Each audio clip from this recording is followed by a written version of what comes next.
ఓం అస్మద్గురుభ్యో నమః. భూతాత్మా పరమాత్మా చ ముక్తానాం పరమాగతి. అవ్యయః పురుషः సాక్షి క్షేత్రజ్ఞక్షర ఏవ చ. ఇందులో 8 నామాలు ఉన్నాయి.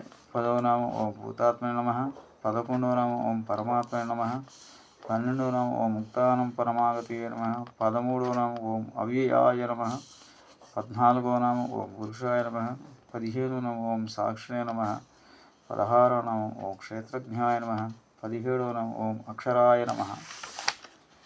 సర్వమును చూసువాడు శ్రీహరి పవిత్రమైన ఆత్మ, ఉత్తమమైన ఆత్మస్వరూపుడు, ముక్తిని పొందిన వారు గతైనవాడు, వినాశనం వికారం లేనివాడు, శరీరం అనే పురములో ఉండేవాడు, సర్వమును చూవాడు, శరీరి, క్షేత్రంలో ఉండి పెరిగినవాడు, క్షేత్రంలో ఉన్న పరమాత్మను గుర్తించుటే భగవంతుని పని, వినాశము లేనివాడు శ్రీహరి. స్వస్తి. జయ శ్రీరామ్.